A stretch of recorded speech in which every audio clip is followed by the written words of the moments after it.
That's kind of funny, you know. There's only one pole.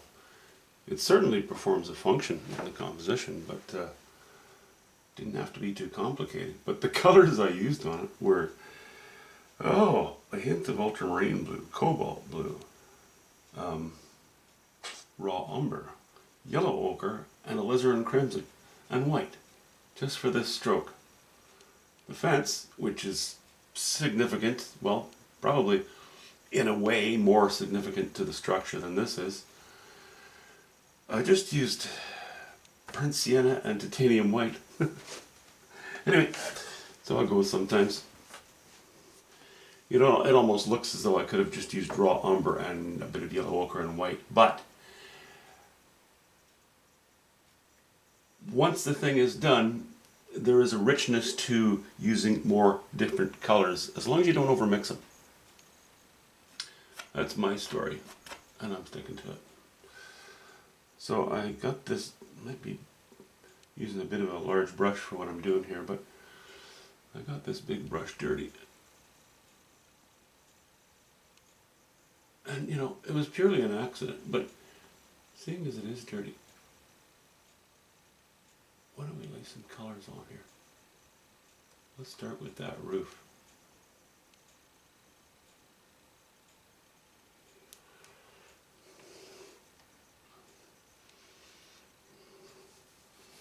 What is this now? This is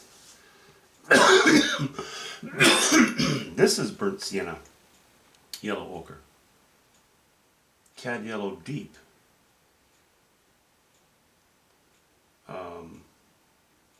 ultramarine blue and white. Too many color. I'm going to try to keep this roof fairly interesting. I'm going to indicate some boards.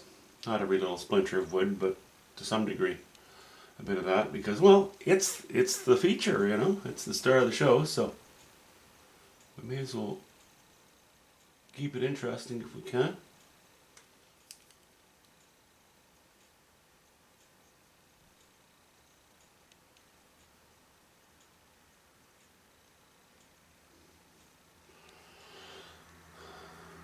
I'm going to fade the colors off as we move to the left.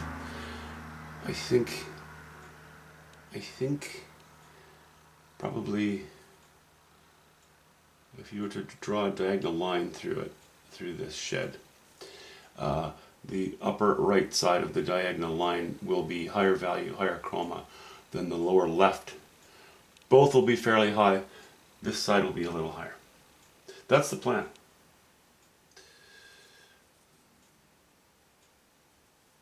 Let's add a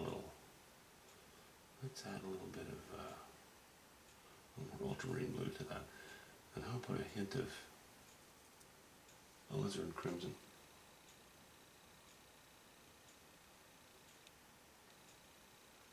That's pretty dark. That's too dark, way too dark. Gotta keep those values high.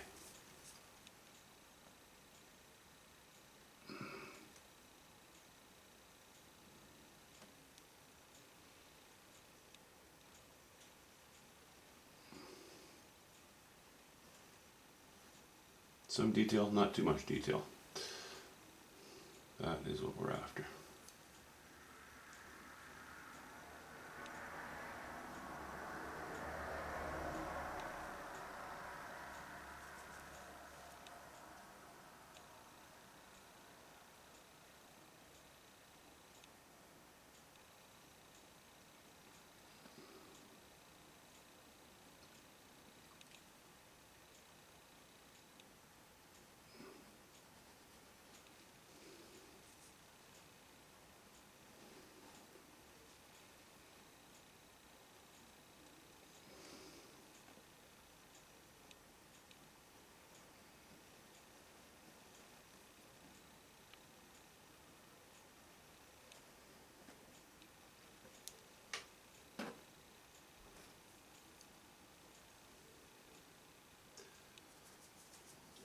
Ultramarine blue, more yellow ochre.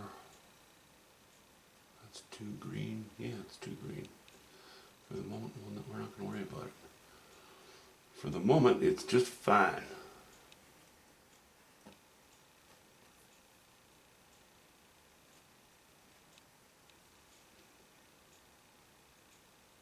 All right. Maybe a little raw umber in there.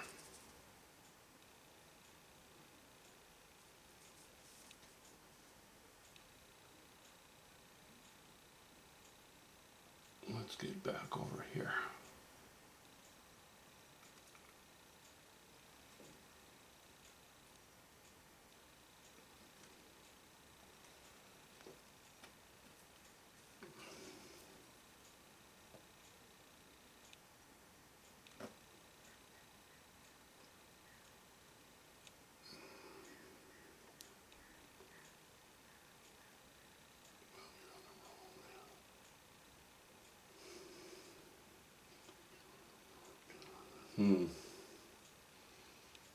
Okay.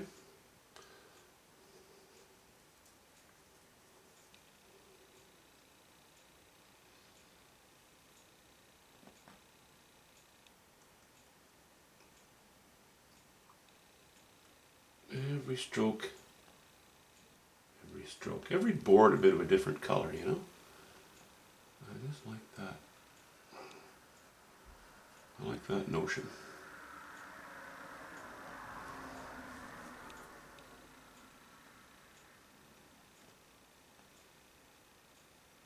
But yet trying to avoid getting busy. Making the thing look too visually busy.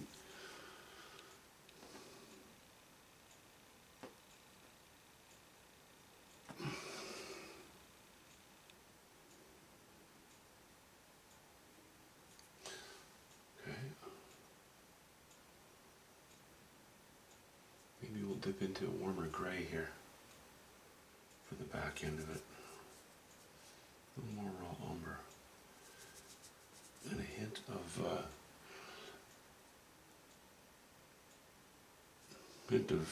alizarin crimson.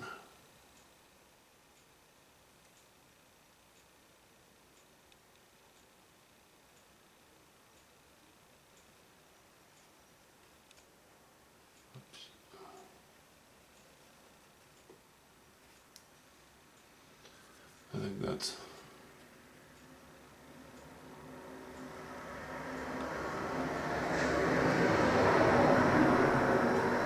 I think that's reasonable.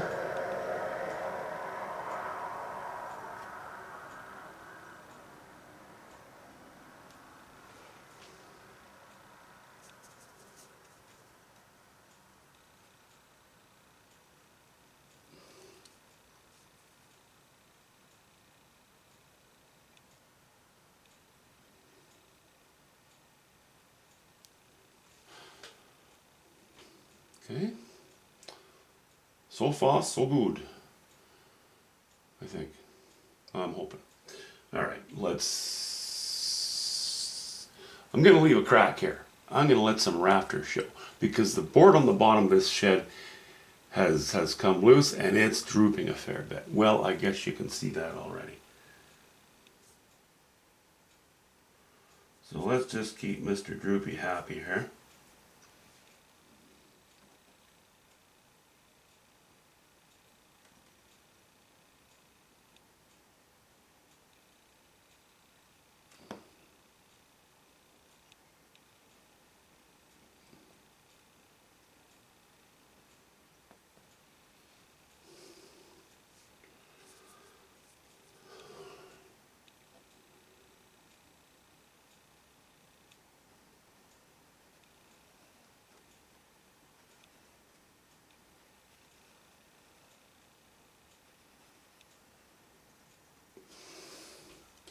Okay. Still so far so good, I think.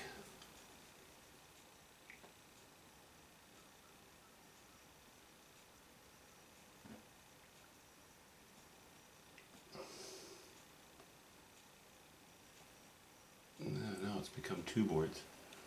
Okay, I'm not going to worry about that. Get so hung up on little things like, ooh, that wouldn't work, but if this was that way, that couldn't be this way, and it's like, no, forget about it, man. This is about the painting.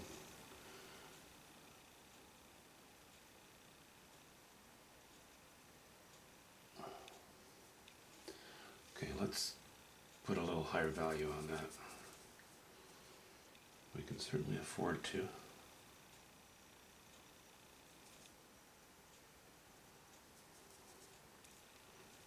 Higher value, higher chroma.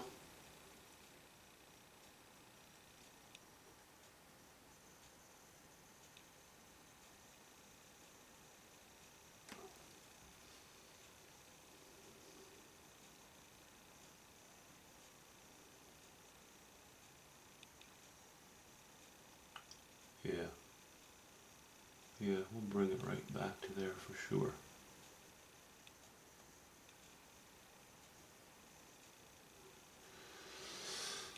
Okay.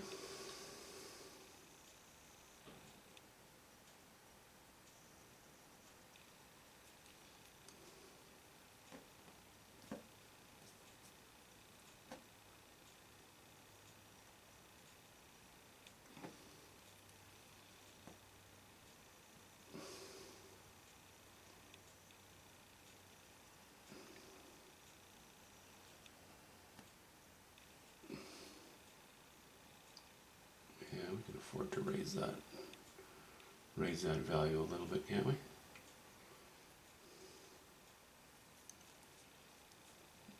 Even back here a little bit.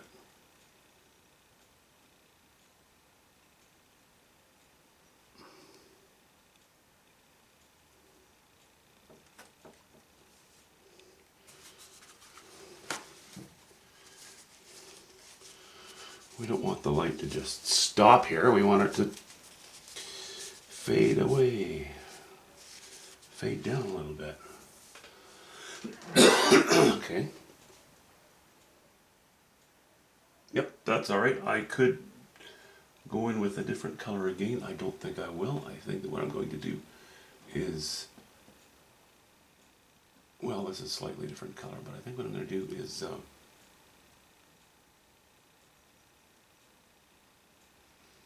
I don't want this crack running right across the roof.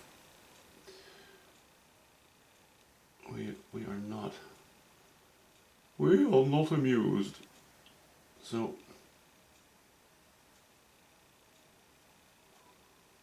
we'll close it up a little bit.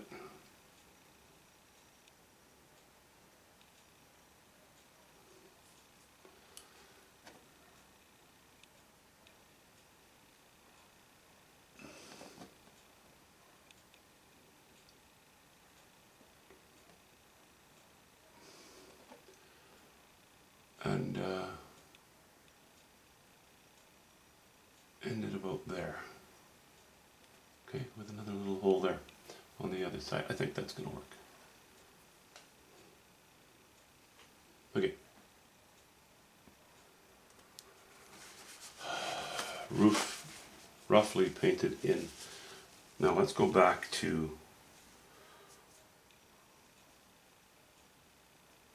kind of our beginning here. And let's raise the value even more. We have our colors in place. Now let's make them stronger. We get to play all our cards now on this roof.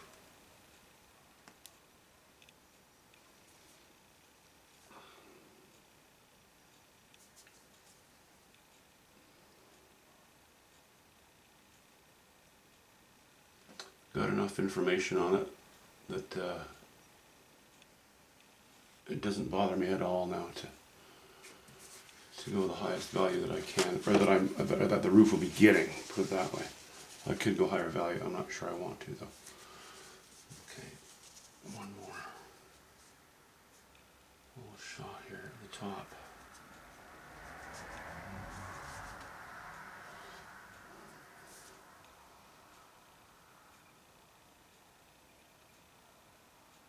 Yeah, you don't want to go as high a value as you can all the time. I mean, if you do that, you'll end up with a very washed out looking chalky painting. Not what I'm after. Not what I'm after at all.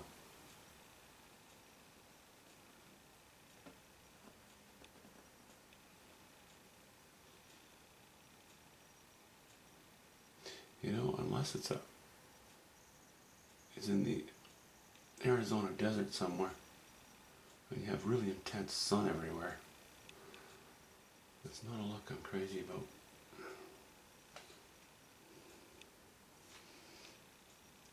That's going to work. Let me close that one up a little bit. Let's just take a little bit of raw umber and say cobalt blue. Something fairly muted.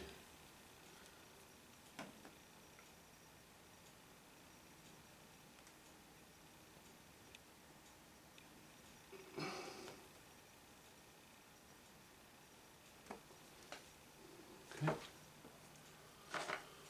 What's that? Now, of course, we have debris in places that you don't want it. Okay, let's have a little stand up and back up and look.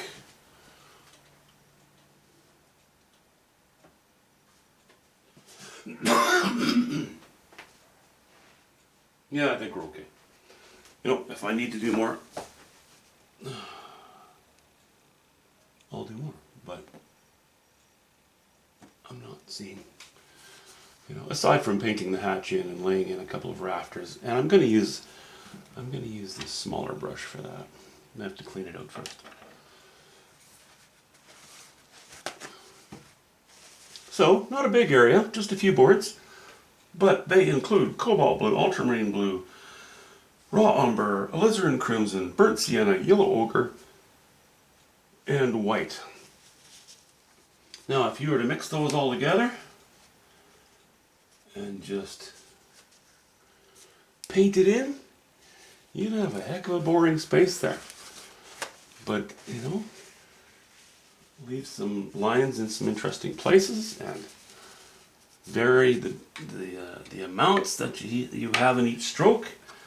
You have colors all that remain related to each other because they all have similar ingredients. But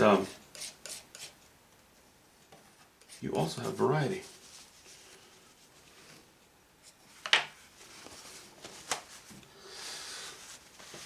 Okay, I think we'll leave it at that for the moment. I'll take the camera and square it off on the canvas so you can see more clearly what's going on, or how it looks so far, I should say.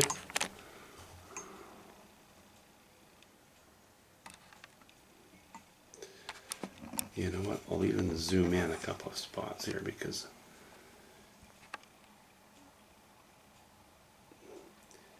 you see a variety, very subtle variety of colors and values in that. All those many colors that I mentioned just for a pole. Now my kingdom for a pole. Okay, and here we go to our burnt sienna fence. Burnt sienna and white. Now let's climb back up on the roof.